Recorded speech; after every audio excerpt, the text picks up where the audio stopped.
우리 교회 지금 대학생들 자매 형제들도 있고요. 이미 뭐 직장 이제 막 성인이 됐다고 말하기에는 거의 띠동갑인 형제 자매들도 있어요. 네, 한번 여러분 소시적 생각하세요. 그리고 지금 막 대학생인 친구들은 대학 딱 됐을 때 한번 생각해 보세요.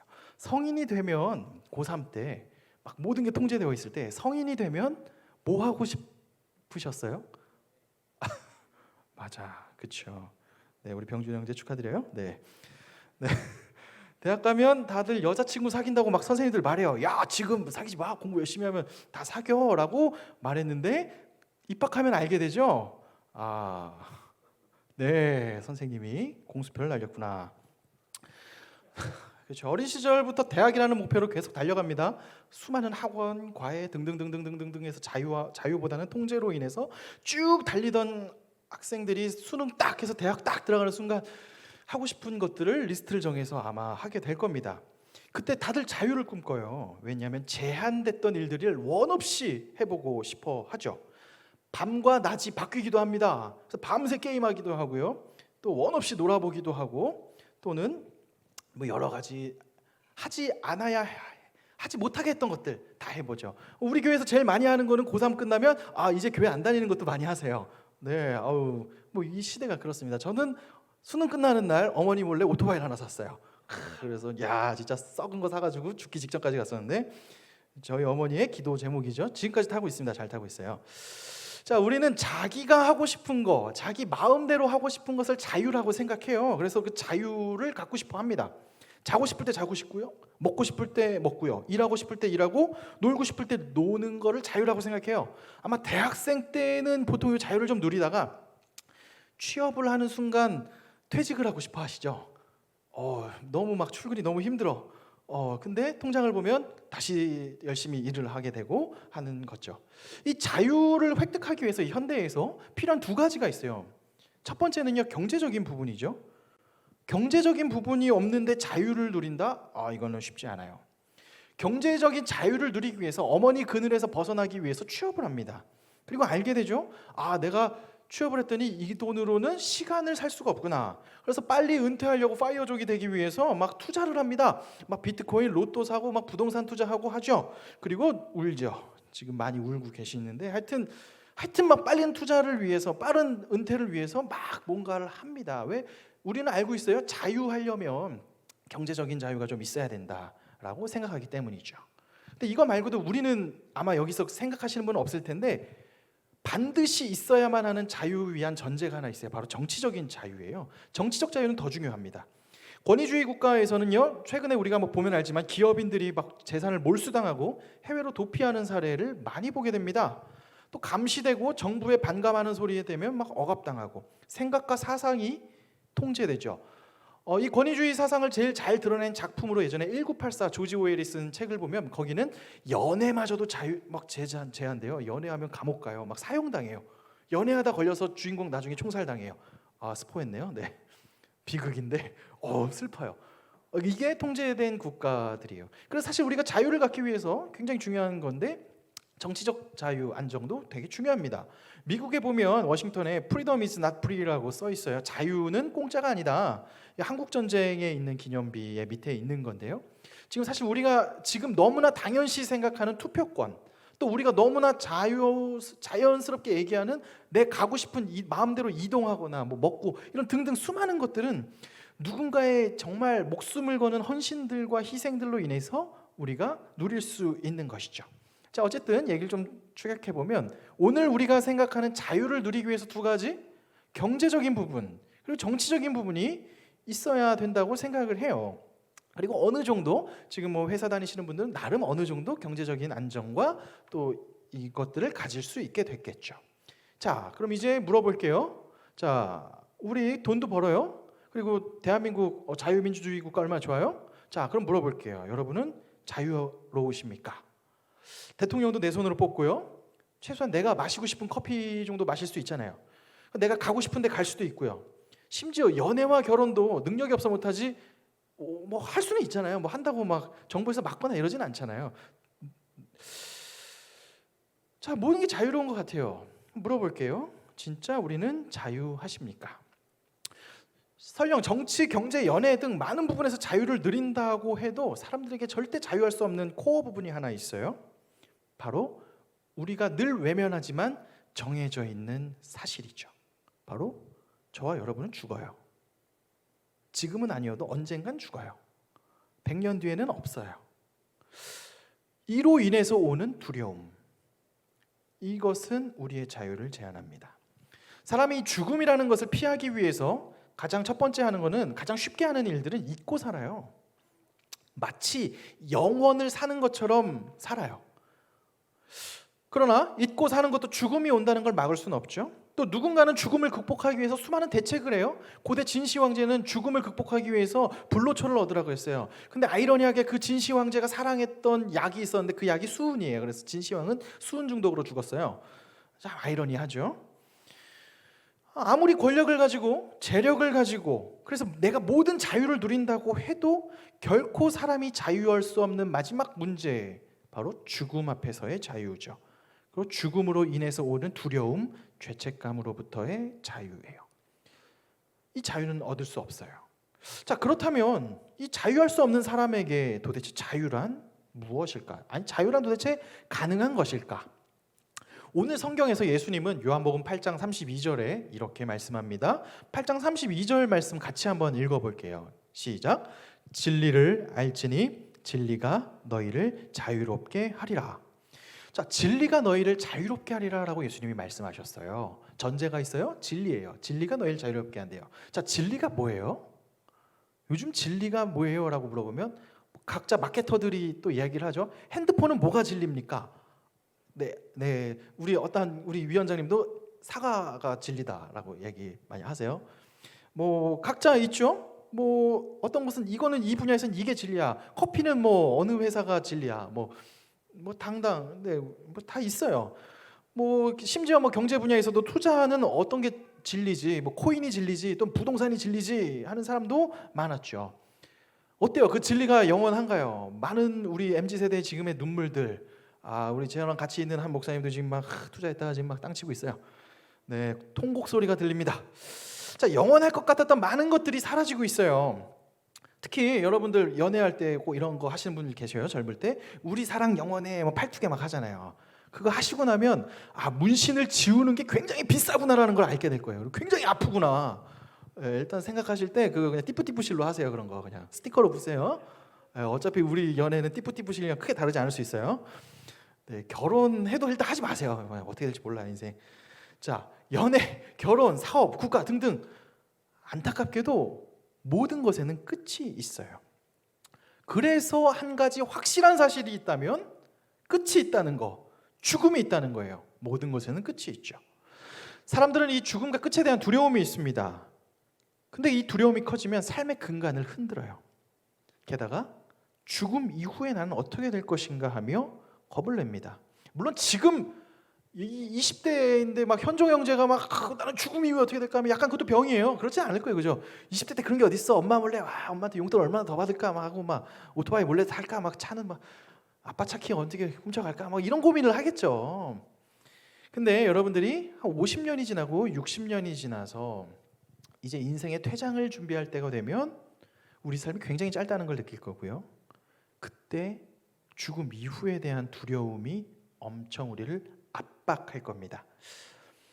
사람은 누구나 자신의 모습 속에 불완전하고 약한 모습 때문에, 그리고 죄가 가득한 모습을 보기 때문에요, 해결하려고 막 몸부림을 아까 친다고 했잖아요. 두 가지 방법이 보통 나와요. 첫 번째는요, 현세의 쾌락에 더 심취하거나, 또 하나의 방법은 이와 정반대로 극단적 도덕주의로 향하게 되는 겁니다. 첫 번째 말하는 극단적 쾌락을 추구하는 생각하는 사람들은요, 죽음 알게 뭐야, 그냥 오늘 다 잊고 오늘을 사는 거죠. 죽을 땐 죽더라도 지금의 쾌락을 집중하는 겁니다. 몇 해 전에 유행했던 욜로족이 사실 이 맥락이에요. 미래 알게 뭐야, 오늘 다 쓰고 죽자. 네, 오늘날 팽배한 사고예요. 오늘날 팽배한, 특히 저와 여러분이 사는 MZ세대의 팽배한 사고예요. 저축 따위 할 필요 없어. 오늘 다 먹고 죽어. 이거죠. 왜? 죽음에 대한 두려움을 당연히 잊어버려요. 죽음 그런 거 생각 뭐하러 해? 너는 쇼핑을 해야지. 그렇죠. 오늘 죽더라도 나는 스타벅스 커피를 마셔야지. 뭐 등등 이런 자본주의의 메시지이기도 합니다. 죽음 뒤에는 알 수 없으니까 그냥 엄청 재밌게 살아라. 요즘 시대의 이야기죠. 이게 하나의 축이라면 이 두려움을 극복하는 또 다른 방법 중에 하나는 극단적 도덕주의가 있어요. 쉽게 말해서 이거 하면 몇 점 점수 짝짝짝짝 도덕 막 해서 뭐 쓰레기 버리면 3점 뭐 하는 것처럼 말이죠. 보통 누가 하냐면 종교에서 많이 써요. 특히 어느 종교에서 많이 쓰냐면 우리 흔히 많이 들어보는 최근에 나오는 수많은 이단이라고 소위 말하는 뭐 14만 보통 메커니즘이 다 비슷해요. 14만 4천 명에 들기 위해서 점수 마일리지를 쌓아야 돼요. 예를 들어 우리 병준이가 14만 4천 명에 들기 위해서 전도를 해서 10점, 20점 막 해서 막 기본적으로 막 마일리지 점수 계속 쌓아요. 근데 아이러니하게 그 회사들인데 그 기업들이 업체들이 14만이 넘어가면 그 다음부터 너 사실 네 점수는 뻥이었어 막 이러고 막 또 누락시키고 막 하여튼 재밌는 짓들을 많이 합니다. 종교들이 많이 써요. 뭐 이슬람도 비슷하고요. 마일리지 뭐 순교하면 한 방에 몇 점 뭐 등등등등 말이죠. 도덕주의예요. 너 뭐 하면 몇 점이다. 그래서 그 점수를 가지고 너가 의로워질 거야라는 얘기죠. 우리가 흔히 보는 영화 중에 예전에 신과 함께라고 하는 불교 사상도 비슷한 메커니즘이에요. 너가 의인이 아니니까 지옥에서 무슨 형벌 점수를 받는다. 그래서 뭐 과거에 의로운 점수 그 어떻게 쌌어? 뭐 예전에 뭘 했으니까 그 점수를 싸가지고 온 거잖아요. 그거 가지고 옥황상제 안 만나고 가는 이 메커니즘이 이상하지 않아요. 왜 종교에서 주로 다루는 게 극단적 도덕주의를 다뤄요. 사실 이 죽음 앞에서 이 두려움 앞에서 우리는 두 가지를 택한다고 했어요. 하나는 잊고 살아. 몰라. 오늘 나는 무조건 다 쇼핑해 하는 극단적 현세주의랑 또 반대로는 극단적 도덕주의로 점수를 막 쌓고 막 하는 거 막 수행하고 고행하고 막 스스로 자기를 얽매이고 하는 거죠. 마치 영원히 살 것처럼 잊고 사는 방법이나 또는 극단적 도덕주의로 살아가는 방법들 가운데 그렇게 사는 세상 속 가운데 오늘 성경은 예수님은 이렇게 말을 해요. 진리를 알라고 말이죠. 진리가 뭐냐? 성경은 말합니다. 예수님이 진리예요. 예수님은 죽음에 대한 두려움을 극복하는 방법으로 현세에 집중하고 쾌락에 집중하는 사람들한테 선포합니다. 회개하라. 하나님의 나라가 가까이 왔다. 현세에 집중하는 사람들은 미래의 심판이라는 것이 없다고 확신하고 그냥 그렇게 야몰라하고 삽니다. 근데 예수님은 분명히 이야기해요. 아니야. 사람은 한 번 죽는 것은 정해진 것이고 그 뒤에는 심판이 있어 라고 굳이 불편하게 말해 주세요. 또한 율법과 도덕주의에서 스스로 의인이라고 생각하는 사람들한테 어떻게 얘기하냐. 계명을 다 지킨 사람이 예수님께 와서 내가 다 지켰는데 뭘 더 해야 될까요? 그 부자 청년에게 예수님이 말하죠. 네 것을 다 팔아서 가난한 자에게 주고 너는 나를 따르라. 그러니까 그가 근심하며 돌아가요. 여기서 말하는 바는 핵심 하나예요. 너의 그 위선적인 도덕주의가 너를 구원하지 못할 것이야 라고 말합니다. 예수님은 분명히 말해요. 현세 아무것도 몰라 하는 뭐 현세 몰빵해 하는 개념들이나 극단적 도덕주의를 재가지고 막 경건과 막 이렇게 해서 구원받을 것처럼 하는 그 두 가지 모두를 예수님은 아니다라고 이야기합니다. 그리고 예수님은 이어서 선포하세요. 내가 곧 길이요 진리요 생명이라고. 돌직구를 던지세요. 내가 길이라고 말하죠. 그리고 곧 내가 생명의 떡이고 내가 빛이라고 예수님은 말씀하십니다. 오직 예수님만이 방법이다라고 말하고요. 이걸 말만 하신 게 아니라 이걸 삶으로 보여주세요. 예수님께서 하나님이 사람을 너무나 사랑하셔서 이 형편없는 인간을 위해 하나님이 이 땅에 내려오신 게 인간의 옷을 입고 오신 게 예수님이셨고 그 예수님은 결국 사람들을 위해 십자가에 달려 대신 죽으셨어요. 그리고 죽고 끝난 게 아니에요. 부활의 첫 열매가 되어 사셨어요. 그리고 나를 믿는 자마다 부활을 볼 것이라고 이야기하십니다. 그리고 더 놀랍게 그 예수님을 믿는 자, 그 죄사함에서 믿는 자에게 하나님은 놀라운 선포를 하세요. 예수님은 선포하세요. 믿는 자에게는 하나님의 자녀가 되는 권세를 주셨다라고 말해요. 이게 예수님이 말씀하신 진리, 요한복음을 압축한 진리입니다. 예수님이 진리고요. 그 예수님을 믿는 자에게 하나님의 자녀가 되는 권세를 주셨다는 게 말입니다. 근데 이 말은요, 지금 제가 막 알패에 몰려서 얘기했지만 잘 생각해보면 되게 논리적이지 않아요. 현세에 집중하는 쾌락주의나 현실주의적인 사람은 뭔 소리야? 라고 할 수 있고요. 극단적 도덕주의자들도 이것을 동의할 수 없어요. 납득되지 않아요. 이해될 수 없어요. 그래서인지 예수님은 31절의 전제점을 이야기합니다. 31절 요한복음 8장 31절은 이렇게 말해요. 그러므로 예수께서 자기를 믿은 유대인들에게 이르시되 너희가 내 말에 거하면 참으로 내 제자가 되고 진리를 알지니 진리가 너희를 자유케 하리라. 전제가 있어요. 예수님을 믿는 거예요. 다시 돌아가지만 예수님을 믿는 거예요. 믿지 않고서 하나님을 알 수 없습니다. 믿지 않고서 예수님이 주시는 자유 알 수 없습니다. 진리이신 예수님을 믿을 때 그때 예수님을 알게 되고 그 예수님 안에서 하나님의 사랑을 알게 됩니다. 그리고 그 진리를 알게 될 때 예수님 안에 자유함이 있다는 것을 체험케 되고 누리게 되는 거죠. 무엇보다 하나님이 너를 자녀라고 삼아주신 그 칭의는, 하나님이 너를 자녀 삼아주신 것은 가장 두려운 죽음과 죄에서부터 벌벌 떠는 우리에게 자유함을 허락합니다. 진리이신 주님을 알 때 우리에게 구체적으로 허락되는 자유는 크게 세 가지가 있어요. 죄송해요. 오늘 설교를 준비하면서 내가 엄청 다 졸 거라고 생각했어요. 이미 생각했던 대로 졸고 있는데 눈을 감지 않고 버텨주시는 여러분에게 진심으로 감사의 표현을 합니다. 이걸 도대체 쉽게 하려고 했는데 쉬우면 너무 수박 겉핥기로 끝날 거. 이거 굉장히 겉핥기로만 했는데도 저의 형편없음에 죄송합니다. 그래도 다 눈 떠주고 계셔서 고마워요. 자, 세 가지예요. 이렇게 주님이 주시는 자유함, 주님이 주신 그 진리 안에서 거할 때 주시는 자유함은 세 가지예요. 첫 번째는요, 죄에서부터 자유함입니다. 아까 말했죠. 사람 스스로 결단코 해결할 수 없는 부분이 죄에서 자유함입니다. 예전에 한 영화, 친구 2 영화에서 보면 막 조폭이 막 칼로 막 사람 수많이 죽여도 가가지고 막 어떤 친구 스님한테 가서 이거 내 보시 많이 하면 나 좀 용서받냐? 사람은 마음 근원에 뭔가 있어요. 다 뭐가 이렇게 자기가 했던 악행들을 뭐 이렇게 마음의 죄책감이라든지 이걸 덜고 싶은 마음들이 있습니다. 죄를 점점 짓고 염치가 없이 사는 사람들 가운데서도, 또 반대로 죄에 의해서 막 괴로워하는 모든 사람들 가운데서도 모두 그것을 성경은 죄의 노예 상태라고 말해요. 더 이상 이게 죄라고 인식도 못하는 상태로 그냥 쩔어 사는 사람들이나, 아니면 이게 도대체 해결할 수 없어 해서 막 괴로워하는 사람들이나 다 죄의 노예 상태고요. 우리는 모두 죄의 노예 상태예요. 다 마음에 이거 하면 안 되는데 하다가 나중에 익숙해지고 하는 그런 죄의 노예 상태들이죠. 근데 놀라운 것은 이 죄의 노예 상태는 스스로 벗어날 수가 없어요. 로마서 5장 8절은 이렇게 말합니다. 졸리니까 같이 한번 읽어볼게요. 5장 8절 같이 읽겠습니다. 시작. 우리가 아직 죄인 되었을 때에 그리스도께서 우리를 위하여 죽으심으로 하나님께서 우리에 대한 자기의 사랑을 확증하셨느니라. 오늘 사실 다 잊어도 좋아요. 지금 하는 이 이야기가 핵심이에요. 하나님께서 우리를 구원해 주시는 이야기는요, 우리가 그럴싸한 자격이 있기 때문이 아니에요. 아까 말한 극단적 도덕주의처럼 점수가 몇 점이 되었기 때문에 그래 선발된 게 아니라는 것입니다. 하나님께서는요, 우리가 여전히 죄 속에서 형편없는 모습 그대로 살아가고 있는데 그 자리로 하나님이 내려오셨어요. 우리는 하나님이 죽을 만한 의롭지 않아요. 자격이 없어요. 의인이 아니에요. 형편없는 사람이에요. 그런데 하나님이 우리를 선택해 주셨다는 거예요. 그리고 우리를 위해 대신 죽어 주셨어요. 그리고 나서 갈라디아서는 이렇게 말합니다. 그것을 믿는 자에겐 이런 선택을 주세요. 갈라디아서 4장 7절 말씀인데 이것도 같이 한번 읽어볼게요. 시작.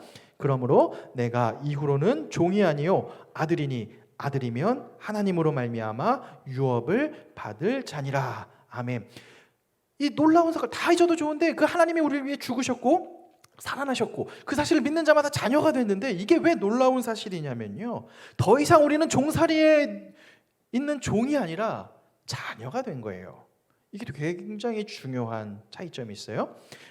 우리 회장님이 이제 병준 형제가 있는데 어느 날 사장님이랑 그 회사 사장님이랑 같이 골프를 치러 갔다고 쳐요. 그럼 어떻게 막 기쁜 마음으로 막 너무 신나게 막 편안하게 막 반바지에 쪼리 신고 이렇게 갈까요? 절대 못 가요. 어제 우리 구역 인도자 청계산 갔어요. 제 원래라면 전 크록스 신고 반바지 입고 갔겠죠. 근데 저는 약간 정장 입어야 하나 하는 그 경계선 어딘가에서 고민을 막 하다 갔어요. 그러니까 다행히 구설수에 서지 않는 그 선으로 잘 하고 갔는데 긴장을 한다는 거예요. 왜? 관계가 종의 관계니까. 네, 그렇죠. 종이라는 건 아니지만 하여튼 직장 상사와 부하의 관계 역시 갑을 관계로 확실히 돼 있잖아요. 아무리 편하게 해도 부담스러워요. 여러분 사장님이 여러분한테 딸 같아서 충고 하나 하는데 하면 그게 딸 같아서 하는 충고는 아니잖아요. 그 입 다물라라고 속으로 막 얘기하지만 네 이러고 감사합니다 넵 이러고 막 답하죠. 속으로는 이씨 막 이러고 차단하고 싶지만 네가 돈을 주는 이상 내가 넵 하겠습니다 하고 넵 하죠. 그리고 종은 이래요. 종은 이래요. 원래 어색해요. 아무리 편해도 안 편해. 왜? 종이잖아. 하나님과 우리와의 관계는 원래 종이에요. 하나님은 늘 무서운 분이세요. 너 똑바로 못해? 심판이 있으리라. 번개 먹는다. 고대인부터 지금까지 다 뭔가 마음의 죄책감과 막 찔림이 있어요. 그런 존재였던 우리가 자녀가 됐어요. 자녀는 놀라운 특권을 가져요. 제가 예전에 한 7년, 6년 전에 근무했던 한 교회가 굉장히 좀 컸는데 목양실에 혼자 있으면 성도님들이 막 들어오고 그러진 않아요. 근데 어느 날 내 방문을 막 열고 들어오는 사람이 한 명 있어요. 제 아들이에요. 막 그때 다니엘이 코딱지만 했는데 막 문 막 열고 막 와요. 막 오더니 키보드를 막 팍팍팍 쳐요. 막 나 쓰고 있는데 그 뭐 할 수 없죠. 뭐 그런 거지. 자녀는 돼요. 또 만약에 제가 있는데 막 병중재가 와가지고 막 빡빡빡 치면 이 친구가 많이 아프구나. 많이 아프구나. 병원을 소개시켜줘야겠구나. 뭐 막 기도를 하겠죠. 자녀와 종의 차이는 이래요. 근데 놀라운 이 선포가 왜 중요하냐면요. 하나님이 우리를 자녀 삼아줬어요. 근데 아까 말했지만 자녀를 내가 잘나서 삼아준 거 아니에요. 자격 없어요. 너무 확실히 잘할 수 있어요. 왜? 우리 그렇게 지금 별로 괜찮지 않은 거 뻔히 다 보잖아요. 그런데 하나님이 우리를 그저 자녀 삼아주셨다는 거예요. 그래서 더 놀라운 것은 이게 예수님을 믿고 막 회심하고 나서 막 기뻐요. 근데 기쁜데도 집에 돌아가서 뭐 좀 하다 보면 특히 막 목사님이 막 큐티 하라, 막 기도 같이 하라 하는데 분명히 다 못해. 막 겉으로는 하는 척하지만 또 못해. 이제 누구라고 얘기하지 않지만 막 양육하면 맨날 까먹어. 목사님 죄송해요. 오늘 학교 가야 돼요. 괜찮아. 막 속으로 얼마나 미안하겠어. 창피하고. 괜찮아요. 그러니까 막 그때 속으로 막 난 이런데 나 예수님 믿는 건가? 막 의문이 올 수 있죠. 그때 로마서 8장 38절 39절은 우리한테 분명하게 이렇게 이야기합니다. 조금 긴데요. 같이 한번 읽어보겠습니다. 시작. 내가 확신하노니 사망이나 생명이나 천사들이나 권세자들이나 현재일이나 장래일이나 능력이나 높음이나 깊음이나 다른 어떤 피조물이라도 우리를 우리 주 그리스도 예수 안에 있는 하나님의 사랑에서 끊을 수 없으리라. 아멘. 여러분 이 사실을 믿으세요. 여러분이 예수님을 믿는다면요, 이 사실이 첫 번째입니다. 자유의 핵심은 여기에 있어요. 하나님이 나를 자녀 삼아 주셨고 하나님이 나를 안 놓는데 여러분이 또 현타 와가지고 뭐 교회에서 삐질 수도 있어요. 예를 들어 예를 들어 자꾸 병준이 형제 만만하니까 얘기할게요. 병준 형제가 예를 들어 우리 교회에서 CC를 했는데 헤어졌네. 그래서 목사님 내가 야 너 가라 그래서 갔어. 그러면서 나 이제 교회 안 다닐래. 막 사겠다 차였더니 교회에서 추출됐어. 막 속상해서 막 상처받았대. 막 이러고 있어요. 그럼 하나님이 병준 형제 막 교회도 안 가고 하나님 막 욕하고 다녀. 그럼 하나님이 병준 형제 버렸을까요? 안 버렸다는 거예요. 그럼에도 불구하고 버리지 않는다는 거예요. 두 팔 벌려 기다리고 있죠. 다만 아들이니까 안타까워하겠죠. 만약에 제 아들 다니엘이 이제 8살인데 막 술을 마셔. 안타깝겠지 이놈의 새끼하고 두들겨 패겠지만 하여튼 때리진 않아요.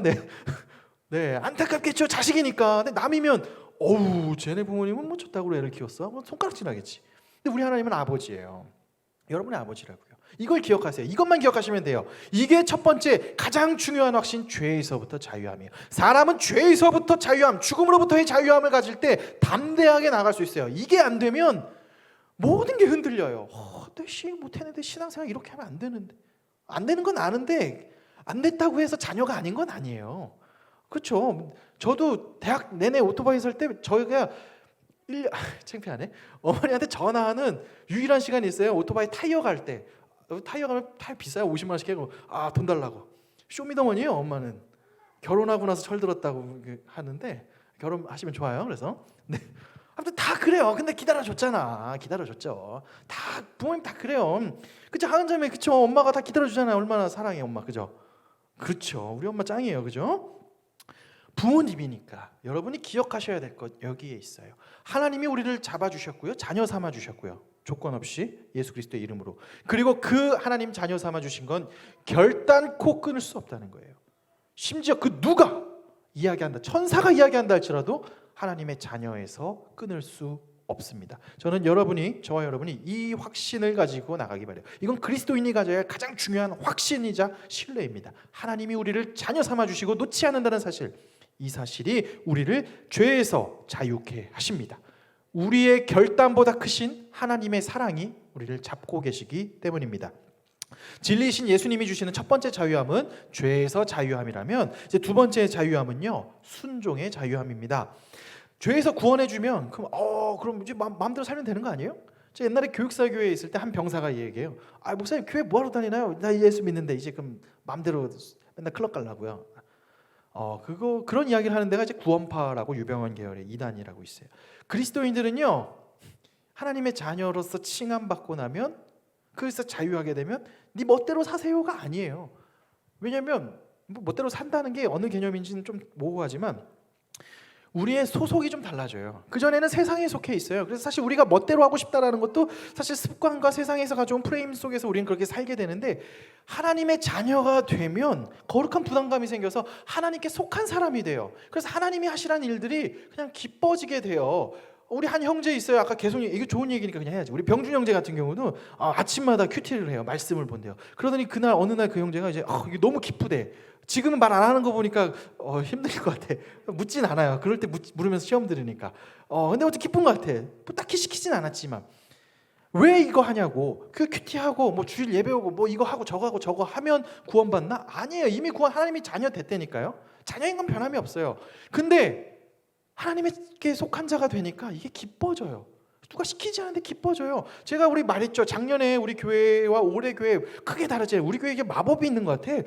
50명을 넘지 않아? 뭐 새로운 친구들 계속 오는데 기가 막히게 번갈아가면서 빠지고 뭐 한참 다음에 또 사라지고 막 또 오고 하여튼 뭐 기가 막힌 교회에 정말 10분의 1의 법칙이 있는지 하여튼 막 이게 평균적으로 유지가 되는데요. 신기하게.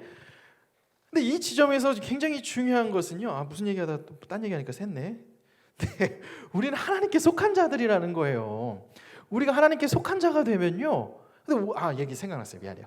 작년엔 그렇게 했는데 한 가지 작년에 처음 왔을 때 제일 크게 느꼈던 건 서로 되게 무관심해요. 극소수의 사람만 친해지고. 근데 공동체가 점점 성장해져 가는 걸 보는 확신은 서로 나와 상관없는 사람을 살펴요.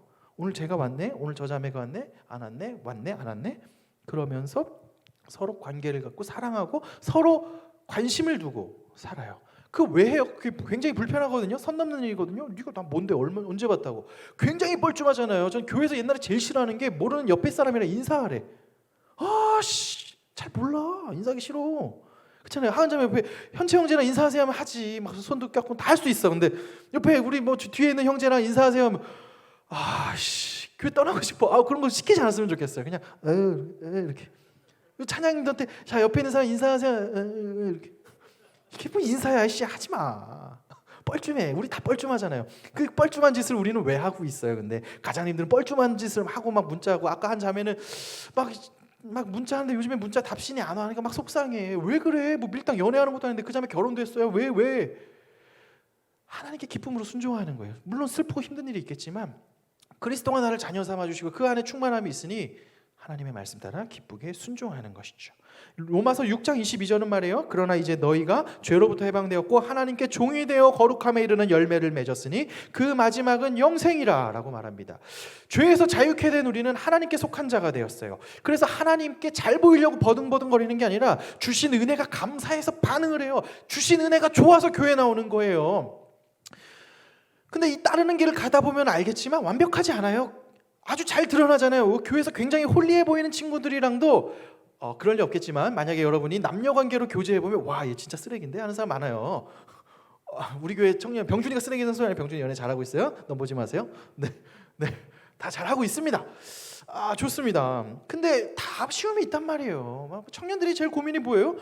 목사님 우리 회사 사장님이 막 그리스도인인데 인격이 별로예요. 막 CCM 들고 하는데 막 이상해. 근데 남들이 보면 여러분도 이상해요. 너무 막 그렇게 하지 마요. 그 말하는 내가 사실 제일 이상하고. 그러려니 하세요. 놀라운 건 뭐냐면요, 우린 다 별로예요. 별로인데 벌벌 떨면서 하나님한테 갈 필요 없다는 거예요. 쪽팔리니까. 우리 제일 큰 착각이 뭔지 알아요? 내가 하나님의 이름을 드러내기엔 너무 경건치 않아서. 여러분 죽을 때까지 경건해질 수 없어요. 죽을 때까지 여러분이 하나님의 이름을 드러낼 만큼 흡족할 수 없어요. 그냥 별로예요. 전제를 깔고 해서 여러분 다 별로예요. 나도 별로고. 근데 그냥 가는 거예요. 무식하면 용감하다고. 왜? 하나님이 자녀 삼아줬거든. 그러니까 가는 거예요. 그러니까 내가 예수 믿는다고 얘기하는 거예요. 그러니까 교회 와보라고 하는 거예요. 누가 말하지, 야 교회 너는 교회 다니는 애가 왜 그러냐. 야 교회 다녀서 그나마 이 정도야. 그럼 그 친구 은혜 받을 수 있어요. 그래 너는 원래 쓰레기였지. 이제 음식물 쓰레기였는데 그래도 재활용이 가능해졌구나. 하나님의 은혜. 저를 보면 사람들이 그런 생각 할지도 몰라요. 이게 바로 순종의 자유예요. 첫 번째, 죄에서 자유함을 주세요. 아까 말한 칭의 놓지 않으세요. 무조건 여러분은 절대 하나님의 자녀예요. 절대 사라지지 않을 진리예요. 그러고 나서 나오는 것은 순종의 자유. 하나님을 따르는 게 기뻐요. 불안정하지만 기뻐요. 예배하는 게 형편없지만 기뻐요. 다 그냥 이상한데 기뻐요. 저 우리 얘기하면 상처받게 얘기하지 마요. 다 보면 다 막 별론데 좋아요. 왜? 우리는 부족하지만 기뻐요. 이게 두 번째 순종의 자유예요. 그리고 나서 마지막 세 번째는 거짓으로부터 자유예요. 예수님을 믿는 자는 주님이 주시는 담대함과 천지를 지으신 하나님이 나의 아버지가 되신 담대함을 가지고 자유함을 얻습니다. 그렇기 때문에 수많은 미신들과 거짓에 호도되지 않을 수 있어요. 저는 늘 아이러니한 게 있어요. 제 오토바이 동아리 친구들이 있어요. 나름 명문대를 나왔고 나름 다 잘 사는 친구, 나름 다 사회 중역대인데 아침마다 올라오는 글은 오늘의 운세가 올라오고요. 거기에 대한 리플들이 다 달라요. 오늘 뭐 하지 말아야지 뭐. 진짜 그러게요. 막 여의도에서 증권가에서 큰일을 하는 친구인데 막 다 오늘의 운세가 그렇게 중요한가? 다 그런 거에 영향을 받아요. 뭐 심지어 빨간 펜으로 글씨 안 쓰면 빨간 펜으로 글씨 쓰면 죽는다고. 아휴, 막 이런 등등. 뭐 이게 우스갯소리 같지만 이제 조금 더 가면 누군가 여러분한테 물어볼 거예요. 특히 이제 여러분들이 만약에 혹시 결혼했는데 혼자 독박 육아라고 마음에 심신이 지쳐 있으면 하나님의 교회라는 곳에서 친절하게 여러분에게 접근해요. 그러면서 애 봐주면서 막 이제 막 이렇게 샬라샬라 얘기해요. 그때 항상 물어보는 결들은 비슷해요. 너 괜찮냐? 뭐 교회랑도 비슷하겠지만 막 비슷하게 막 얘기해요. 그러면서 조상이 뭐 도를 믿으십니까? 뭐 조상이 지은 죄를 없애기 위해서 제사 한 판 드리자. 제사 한 판 비싸요. 1,000만 원이에요. 근데 바로 옆에서 론도 대출도 해줘. 야, 기가 막힌 서비스죠. 하여튼 막 그렇게 뽑아가고요. 뭐 하나님의 교회 같은 데는 막 그렇게 해서 뭐 6월절 7.7절을 지켜야지 뭐 하여튼 뭐 말 같지 않은 소리 막 해가지고 뭐 갑자기 밑도 끝도 없이 세례 받으라고 뭐 토요일날 예배드려 막 이렇게 해가지고 하여튼 마지막에 근데 세상이 망한다. 그럼 빨리 전세산 다 내라. 그럼 전세산 다 내고 이제 다 그런 경우를 너무 많이 봐요. 뭐 신천지나 다 비슷한 메커니즘으로 가요. 계속 여러분들을 노릴 거예요. 누가 물어보죠. 예를 들어 기독교의 구원파라는 이여단은 항상 물어봐요. 너 구원 받았냐? 구원 받았으면 몇 날 며칠 받았냐? 구원을 지가 해? 내가 결단하면 구원하는 거야? 하나님이 해주시는 거죠. 여기서부터 자유할 수 있어요. 또 막 성경 공부에 갈급함이 있는데 막 그럼 이단이 우리 아는 선교사님이 있는데 화요일 월화 목금 이렇게 성경 공부하자. 월화 목금 신천지예요. 네. 그리고 수요일 날은 진행 예배하고 막 하여튼 뭐 심리 테스트하고 등등등등등등. 수많은 거짓들이 여러분을 유혹하고 수많은 거짓들이 여러분에게 매력적으로 다가와요. 교회보다 100만 배 매력적이에요. 저를 예수님을 믿게 한 아이러니하지만 대순진리에는 내가 대순진리에 왜 갔겠어요? 신촌 바닥에 헤매고 있는 새벽 2시에 나는 헤매고 있는데 자매 2명이 나한테 전도했다니까. 새벽 2시에 얼굴 봤으니까 내가 갔겠죠. 봤으니까 갔어요. 저는 내 얼굴만 봐요. 그래서 야 얘네가 전도를 해? 뭐가 있겠구나. 갔다가 아이러니하게 거기서 낮은 예수님을 고백하게 되는데 거짓은 끊임없이 우리에게 호도하고 해요. 미신들 막 수많은 것들 거기에서부터 자유할 수 있어요. 하나님이 하나님이 여러분을 자녀 삼아 주시고 놓지 아니하시고 그러니 두려워하지 않을 수 있어요. 자, 정리해 볼게요. 정리를 좀 해보겠습니다. 오늘 말씀은 자유예요. 우리는 자유함 속에 있지만 수많은 부분들에서 자유함을 갖추지 못해요. 특히 죽음과 죄의 문제에 있어서 자유함을 스스로 갖출 수 없어요. 그럴 때 예수님이 말씀하십니다. 진리를 알지니 진리가 너희를 자유케 하리라. 주님은 진리이십니다. 예수님이 진리세요. 그래서 예수님의 사랑이 십자가에 죽으신 그 사랑이 진리이세요. 그 예수님이 우리를 구원하셨고요. 그 예수님의 보혈로 말미암아 우리가 하나님의 자녀가 되었고요. 이것은 예수님을 믿을 때 가능했습니다. 이렇게 예수님의 진리 속에 거하게 될 때 하나님은 우리에게 자유함을 주시는데요. 그 자유함은 첫 번째 죄에서부터 자유예요. 벌벌 떨지 않아도 돼요. 죄에서 자유예요. 두 번째는 순종의 자유예요. 하나님을 기쁘게 따를 수 있어요. 부족해도 상관없어요. 기쁘게 따를 수 있어요. 세 번째는 온갖 거짓 미신 거짓으로부터의 자유입니다. 이 자유, 주님이 주시는 자유함을 누려봅시다. 예수님을 믿는 특권이에요. 그리스도 믿는 자에겐 자유함이 있어요. 다 잊어도 좋아요. 하나만 기억하세요. 이 중에 코어 핵심 하나는 하나님이 여러분을 자녀 삼은 걸 취소하지 않으시고 결단코 놓지 않는다는 사실이에요. 교회를 한 5년간 10년간 안 나올 수도 있겠죠. 좀 슬프겠지. 나는 슬프겠죠. 그렇지만 그렇다 할지라도 여러분은 여전히 하나님의 자녀예요. 놀라운 이야기죠. 그 하나님의 자녀답게 기쁨으로 한번 살아갑시다. 주님이 주시는 자유함으로 벌벌 떨고 뭐 이런 것이 아니라 그 예수님, 이제 더 이상 종이 아니라 친구가 되어주시고 아버지가 되어주시는 예수님을 더 알고 그 안에서 주님과 풍성하게 기쁨으로 나아가는 저와 여러분 되시길 주님의 이름으로 축원합니다. 우리 나의 안에 거하라 같이 찬양하고 오늘 또 다시 기도 같이 하겠습니다.